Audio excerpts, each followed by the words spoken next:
visitáis esta sala por primera vez, doble bienvenida, evidentemente, y espero que os guste tanto que volváis y que repitáis. A quienes ya sois habituales de nuestros espacios, pues espero que pasemos un rato en el que contamos con todos vosotros para hablar de literatura y para hablar de un excelente libro. Si os fiáis del criterio del que os habla, no hace falta que invirtáis más tiempo. Comprad el libro rápidamente. Difícilmente quien me conozca sabe que yo sea capaz de leerme una novela en 48 horas. Es que tiene que tener un mérito la novela, no yo. Por lo cual, ya os estoy diciendo que es una historia que te capta muy rápidamente, te lleva por territorios espectaculares y como ya han dicho muchos lectores, y es verdad, cuando te cierras la última página te queda el recuerdo de días en el que empiezas a reflexionar sobre la propia historia, ¿no? Y lo que te está mostrando. Bienvenido a Jesús Carrasco. Él es un regalo de Juan José Tellez, director del Centro Andaluz de las Letras, con el que abrimos Letras Capitales, un ciclo que nos permitirá contar aquí con autores de mucho prestigio, afincados en Andalucía, pero también otros que viven en el resto del territorio nacional. Incluso también contaremos con algunos autores campo-gibraltareños dentro de este circuito que recorre las principales capitales de Andalucía. Empecemos una conversación. Aquí no se trata de hacer una presentación habitual en la que el presentador suelta un speech y luego el autor suelta otro, ¿no? Vamos a intentar que sea lo más dinámico posible para que conozcáis de qué estamos hablando, que es Intemperie, ¿no? Intemperie es la historia de un niño y de un pastor, es la historia de un territorio, puede que una época, pero Intemperie no tiene ni nombre ni apellido. El niño no se llama nada, no tiene nombre, el pastor tampoco, otros personajes tampoco, ni siquiera el pueblo, ni los pueblos que recorre el relato. Y quizás ahí es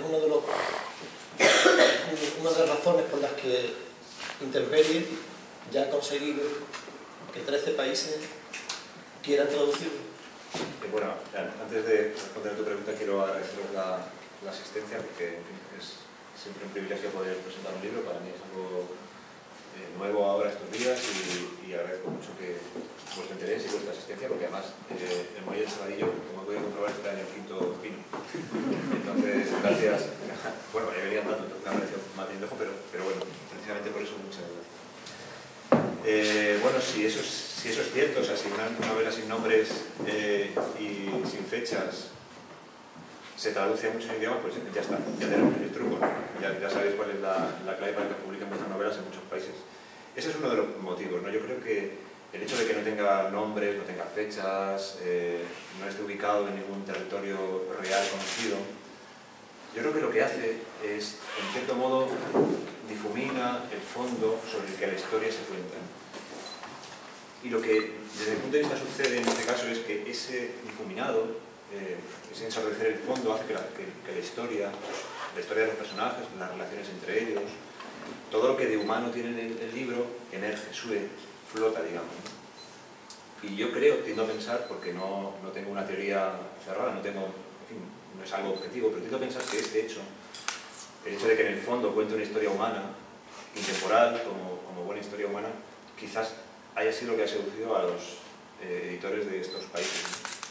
Porque, a fin de cuentas, humanos somos todos, independientemente de la raza, del país, de la cultura, incluso del tiempo, ¿no? Yo creo que lo que fundamentalmente trata la novela es algo que está presente en la historia de la literatura desde los griegos arcaicos, ¿no? Que son los temas humanos, no nítidamente humanos, la postura del hombre ante el mundo y ante la vida, la perplejidad, el asombro, la sorpresa, la dignidad, la pelea con la vida, con la naturaleza, eso que nos sigue pasando a todos, ¿no? Por más que pensemos que la vida está muy facilitada en el siglo XXI, eso sigue pasándonos eso ha pasado siempre, eso siempre ha interesado y puede que sea eso lo que interesa a Intemperie.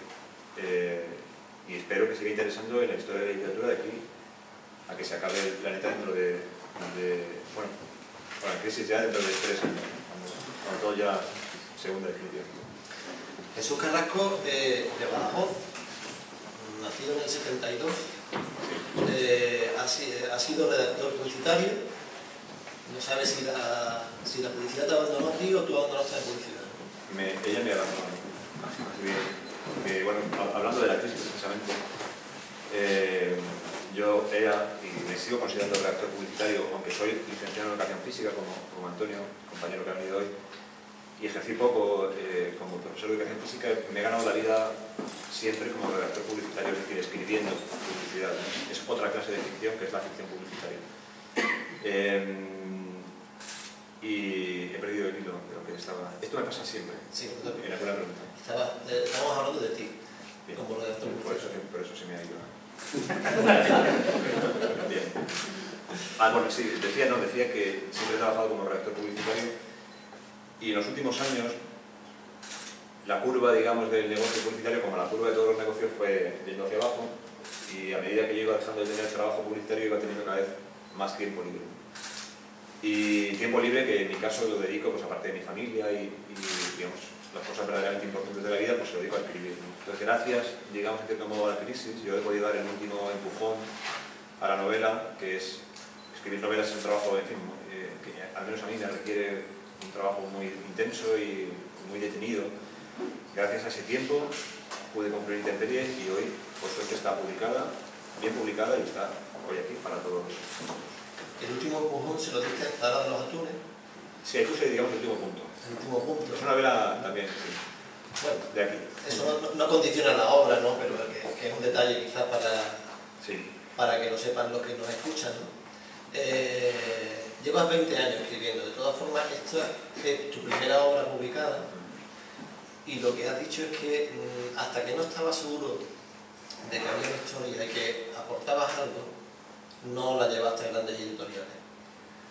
Me gustaría que contaras un poco el proceso, de decir, ¿qué te hace decidirte por Intemperie para decir esta es? Bueno, supongo que en el escritor, como cualquier trabajador, hay un instinto, ¿no? Hay un instinto, digamos, ya llega un momento que hay una pericia, ¿no? En este caso con las palabras. Y como lector, cuando concluí Intemperie, pues me di cuenta de que la novela tenía cierta forma redonda,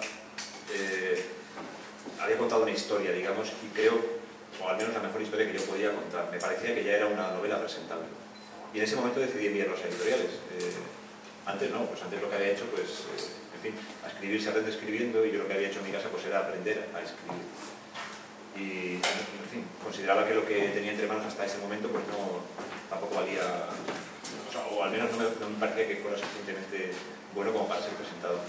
La historia de Intemperie, en cuanto a su publicación, es ciertamente peculiar, porque yo acabé, como dice Fernando, puse el último punto en Zara de los Atunes, en verano, hace ya 1 año y medio, o 2 años y medio, no me acuerdo cuándo. Y en la última fase sí que sabía que había entre el texto y las editoriales un mundo que no conocía, había una brecha, que yo no sabía cuál era, pero sabía que existía. Cómo llegar a una editorial.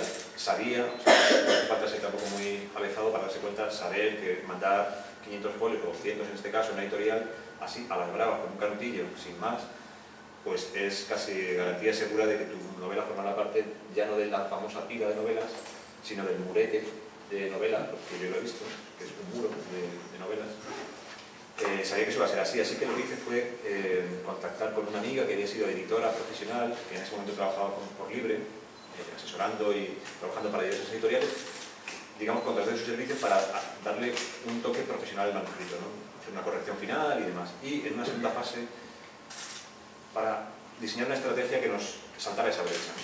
Y juntos, seguramente con mi experiencia publicitaria y su experiencia en el mundo editorial, hicimos una cosa que es de cajón, que es, resumimos en medio folio, pues quién era yo, cuál era el semen de la novela, cuáles eran sus puntos fuertes y cuáles, digamos, los autores que podían enmarcar la narrativa que se encontraría en la novela. Y adjuntamos a ese documento 2 capítulos. Claro, esto para un editor, luego lo he sabido, un editor es una persona que trabaja 24 horas al día. tienen muchos frentes abiertos, ¿no? Y uno de ellos, y no menor, pero solo uno de ellos es leer manuscritos. Si no se lo pones fácil, lo normal es que tu papel sea pila de papel. Así que con ese pequeño resumen y esos 2 capítulos, lo enviamos a media docena de editoriales, algunas lo desecharon, o sea, lo descartaron por motivos operativos, no tenían más sitios, ¿no? Un par de ellas pidieron el manuscrito y digamos, una la rechazó y otra que se hizo la compró. Una semana después estaba en Barcelona con la que ahora es mi editora y 3 semanas después se vendieron los derechos a Italia y a la siguiente ya llegó Reino Unido y luego vino a Alemania y Francia y Holanda y Noruega y hasta los 13 que se han contratado hasta la fecha. Y ahora te sientes como Big Bang. Un poco sí, pero por el pelo sobre todo. Un poco de agua podría... Sí, podría hablar algo de agua. Big Bang en el sentido de que eres un autor Nobel y de pronto te ves recorriendo, conociendo todas las emisoras de Radio de Andalucía, por ejemplo. Sí, voy a hacer un máster en emisoras de radio. Algunas mejores y otras peores, soportando entrevistas cada 2 por 3, bueno, soportando, a veces disfrutándolo también, ¿no? Sí, corrigiendo a los periodistas de vez en cuando, pocas, ¿no? Pocas veces. No, bueno, ayudando lo que puedo. Ayudando lo que puedo, sí. En conclusión, Intemperie es la historia de un niño que aparece casi en un campo desolado, en una tierra desértica, donde falta no solamente agua, sino ética, ¿no? Sí. Falta mucha ética. Y encuentra a un anciano que es un pastor que cuida cabras, y con él vive buena parte, bueno, el resto de la historia, ¿no? Ya hasta ahí se puede contar, casi, ¿no? Sí, sí. A partir de ahí, el contexto, primero sí me gustaría que habláramos un poco del contexto porque en algunas entrevistas sí te he leído que casi se describía como un western ibérico, bien, y esta mañana hablábamos que a mí al menos cuando he leído el contexto he dicho, me recuerda a las urbes. En cualquier caso, es una tierra desértica, ¿no? En un panorama desolador, donde tiene que hacerse un niño tiene que hacer frente a su tragedia y a un futuro absolutamente desesperanzador, quizás. Sí, bueno, la idea de que sea un imperio, la idea de que sea desértico, la idea de que parezca un western, la idea que te recuerda a las urbes, ¿no? Esa España empobrecida, digamos que es una forma como narrador de acentuar una sal para el piso, ¿no? Algo que potenciara lo que yo verdaderamente quería contar. Enfrentar a un personaje o a 2 personajes en este caso con un conflicto de por medio en un territorio, digamos, acomodado, ofrece yo creo que unas posibilidades dramáticas diferentes.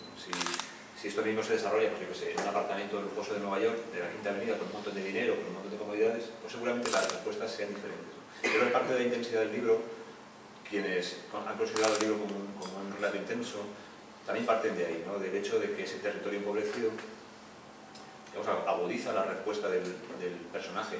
Es una especie de lupa, no sé, como un destilado vital, ¿no? Esto que le sucede al niño y al cabrero, o los personajes de la novela, es algo que nos sucede a todos. Solo que lo nuestro no está puesto en una novela. Digamos, no tiene esa forma dramática, ni tiene los niveles del narrador, digamos, que el narrador ha querido elevar, porque la vida, por suerte, ya no es tan dramática, ¿no? Para intensificar el relato, digamos que esos niveles que controla el narrador hay que ajustarlos, ¿no? Y yo, digamos, he elevado el dramatismo a base de proponerles a los personajes unas condiciones muy duras de vida, que les obligan a retratarse éticamente, en definitiva. Hay un momento en la vida de todos en que tenemos que decidir y muchas veces me da la sensación de que la vida nos tapa, o no sé si la comodidad nos tapa, hay ciertos aspectos que nos permiten, en cierto modo, escaquearnos, ¿no? De modo que al final parece que la vida es una cosa mucho más sencilla, más cómoda, que está todo mucho más controlado. Sin embargo, todo lo hemos vivido, pues llega un momento en que sucede algo que no esperamos, que es la vida con su cara y sus puntos, es la muerte de un ser querido, es la ruina económica en la que puede caer una familia. Todo ese tipo de cosas son consustanciales a la vida y a todos nos pasa. Nos da la sensación de que esto no es así, de que está todo controlado y que la felicidad es una cosa, en fin, consustancial a la vida. Bueno, yo no creo que esto sea así. La felicidad es una cosa que me parece a mí que es un equilibrio muy sutil. En el caso del libro, bueno, pues todo eso está, digamos, regulado por el narrador para que obligar a los personajes a que den el paso adelante, ¿no? Digan, bueno, pues aquí esta es la postura que yo tomo ante esta situación, que es una situación humana, esta decisión en fin, esta disyuntiva ética, ¿no? Tomo esta postura, tomo esta otra. Obligo a hacer los personajes lo que la vida nos obliga a hacer a nosotros, aunque a veces no nos damos cuenta, ¿no? Vamos a intentar recoger los poderes de ese relato, ¿no? O vamos por lo menos a señalar lo que yo he visto que son poderes, ¿no? Hay grandiosos símiles y metáforas. Por ejemplo, unos pómulos ensangrentados son como manzanas de feria bañadas en caramelo. Unos trozos de caliche son una nevada microscópica en el desierto. O una frase como esta: dio vueltas sobre sí con las palmas frente a la cara como un candelabro con dos lámparas. Esta mañana hablamos de formación profesional, de los tweets, de Twitter y esas cosas, de la verdad contenida en 140 caracteres, ¿no? No hay nada, para mí no hay nada más poderoso en un relato que lo que compendia en dos frases lo que quiere reflejar, ¿no? Que la imagen la consigues porque tú eres publicitario o porque ¿cómo te reconoces él? Como tuitero no, porque no he escrito un tuit en mi vida, pero posiblemente como mi carrera como publicitaria tiene mucha influencia. Por un lado, por el tratamiento de la imagen. Yo creo que la novela está construida a base de imágenes. Yo me baso mucho en las imágenes, ¿no? En imaginar una escena, imaginarla bien o adecuada, y ahora buscar, digamos, ese tuit, ¿no? Ese verso, esa forma de narrar que a veces es inconsciente y otras veces es muy imprecisa, pero que busca en definitiva el rincón poético de la imagen, ¿no? de la realidad en este caso. Que por cruda que sea, pues, ¿no? Pues un murete de cal desportillado en el que cae un poquito de cal, de caliche, pues, ¿por qué no? Es una pequeña nevada, ¿no? En un lugar desértico, ¿no? Digamos, buscar ese lado de la imagen, ese detalle, ese píxel ahí abandonado, para quien sabe mirarlo, para quien quiere mirarlo, para el ojo entrenado, es también un lugar para la belleza. Esa es mi intención. El formato podría ser un tuit, en este caso son pequeñas frases cortas que intentan también delatar la belleza de lo que hay, ¿no? De lo que hay donde parece que no lo hay. Ese, digamos, es el reto. Que es el reto, por ejemplo, de Delibes, ¿no? Que me habla mucho de Delibes, ¿no? Delibes cuando mira el territorio, su territorio, esa parte de la península en la que él ha nacido, que es una parte castigada, todos lo conocemos, ¿no? El norte de Castilla, es un lugar frío, llano, árido,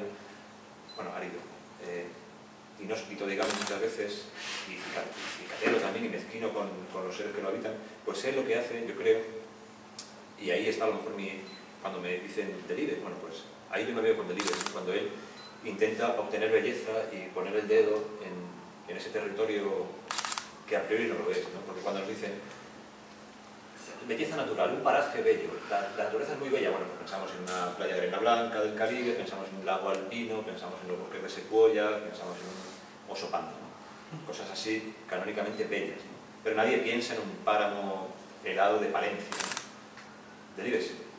Y esa mirada atravesada a mí me interesa, esa mirada a la contra, ¿no? Que aquí está la belleza está en el ojo que mira, no necesariamente en el objeto, ¿no? Ahí yo estoy emparentado, me siento hijo de Delibes. Una novela también se define por lo que no es. Y Intemperie no es una novela humorística, ¿no? Ni erótica. Ni erótica. Pero si lo llego a saber. Bueno, no te va mal como... Regulo, la parte erótica la regulo y la levanto. Pero sí, al menos yo sí he percibido algún guiño que otro, que lo hemos comentado, ¿no? Como ronronea en sus tripas como si estuviera cogiendo gomas. Eso casi suena muy andaluz. Es una imagen para mí. Y perro, burro, viejo y niño, como si fuera un portal de Belén. Pero hay violencia. O se mastica la violencia en Intemperie. La violencia sufrida, no deseada. El terror, hay una frase, el terror no estaba en el castillo, el terror estaba en el niño, ¿no? Sí. Igual que la belleza está en el ojo, también el miedo está en el ser. Una amenaza frente a dos personas diferentes, pues la misma amenaza, cada persona, digamos, interpreta, puede sentir miedo, ¿no? Terror o no. El terror está en el ser, no está en necesariamente en la amenaza. La novela es violenta. Bueno, violenta, no diría que es violenta, contiene violencia. Pero no es tampoco una intención. La violencia creo que es el resultado natural de una fricción. De la fricción entre los seres que disputan un mendrugo de pan donde no hay mendrugos de pan, donde hay muchas bocas y pocos seres, ¿no? Surge la violencia cuando sucede esto, cuando los seres friccionan entre sí, cuando tienen que pelear en medio de la escasez, ¿no? De modo que la violencia es una consecuencia, es casi necesaria para que el relato sea verosímil. Si está enmarcado en ese territorio empobrecido, si lo que le sucede al niño es algo complicado, casi que tenía que aparecer, ¿no? No es una novela de abrazos, de besos, de cariños, ni nada, aunque hay afecto, ¿no? Pero sí que hay desde luego escenas de violencia, que también son, curiosamente para mí, la imagen que tengo en la cabeza es como el estiércol, ¿no? El estiércol, que es un subproducto del animal, o el compost, que es un subproducto, es la putrefacción de la planta, ¿no? Finalmente es un fermento para la vida, es el mejor fermento para la vida, genera la mejor condición de posibilidad para que la vida surja, ¿no? Es decir, es el círculo que se cierra, digamos, escatológicamente, ¿no? Que de ahí viene, de hecho, escatología, ¿no? Al final del recorrido vuelve a surgir otra vez el principio y el círculo sigue una vida. Esa también es un poco la idea que está en Intemperie, y la violencia también cumple esa función y está ahí por eso, ¿no? En un territorio empobrecido también surge la vida. La frase es tuya: una gota derramó el caldero y a partir de ahí el niño busca luz. ¿Me afirmas que es mía o me lo No, lo he leído. Ah, o sea, mía. Bien, llega un momento que llega al final de una etapa y busca su norte, ¿no? Siempre fijándose en las estrellas que al menos eso conoce. En esa edad indeterminada donde uno no sabe si tiene la suficiente como para haber madurado, tiene la insuficiente como para no saber reaccionar ante ese territorio. Y de tal forma se maneja, quiero decir, la fuerza se le va acumulando con el paso, ¿no? de las páginas del relato, ¿no? Sí, claro, él no sabe hacia dónde va, pero sí sabe de dónde viene.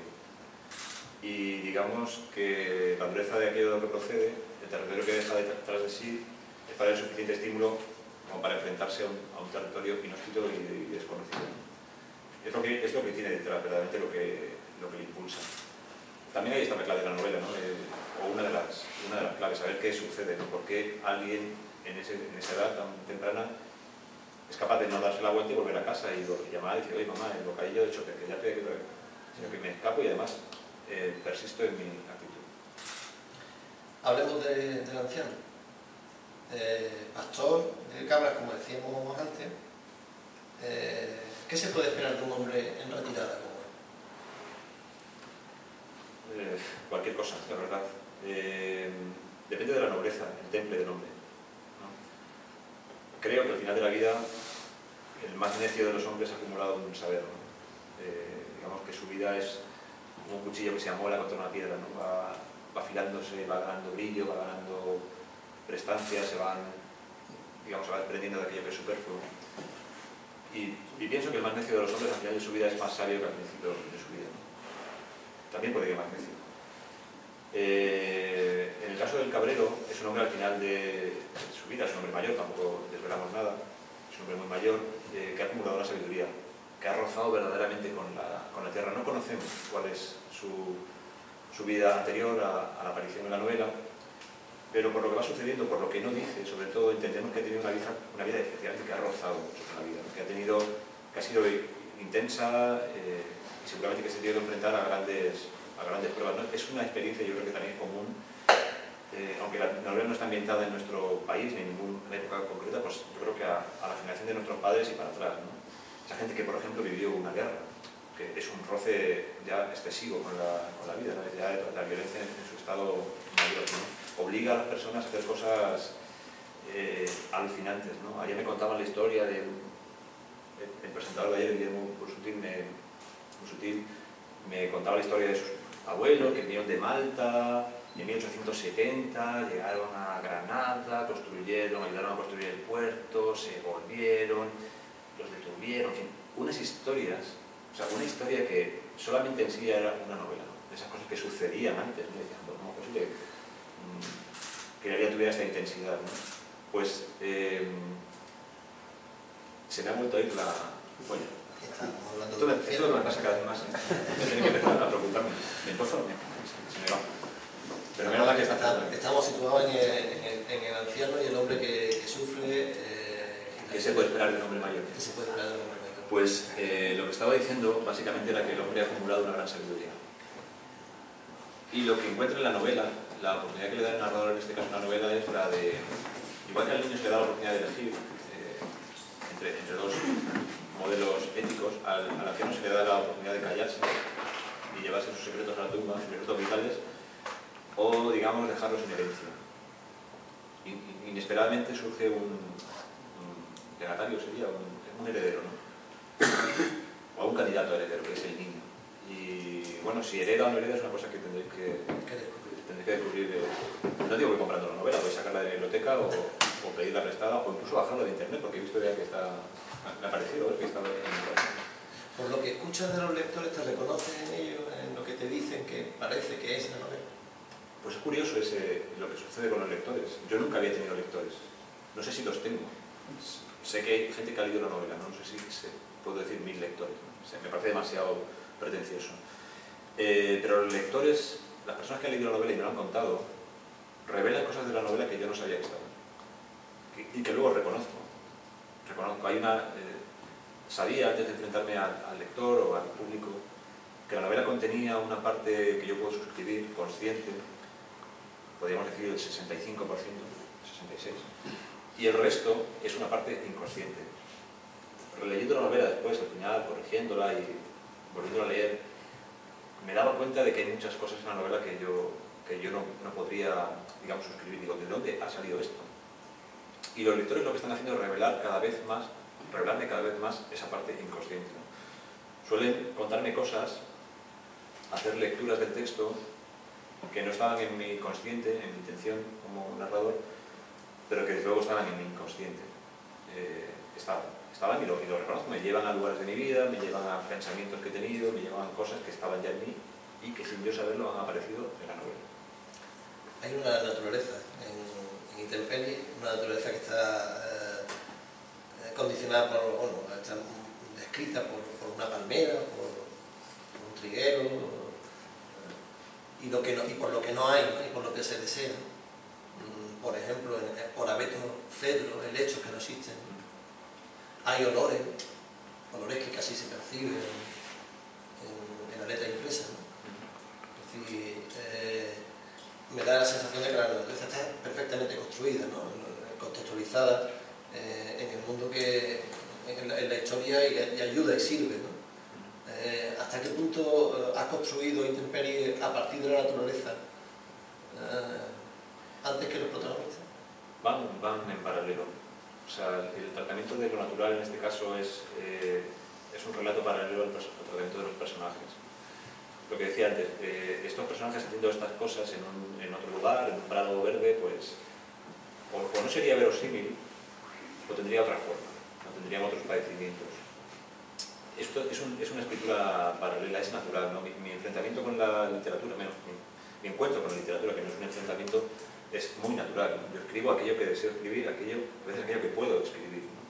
En mí en mi persona, en mi particularidad, pues hay un contacto íntimo con la naturaleza, con el campo, y eso está. Y a medida que los personajes avanzan por un territorio que se va construyendo, que le da la réplica, y a veces no sé si es el territorio que necesita el personaje o el personaje del territorio, pero es necesario. Y me parece también que es necesario que sea un territorio sensual, no necesariamente visual.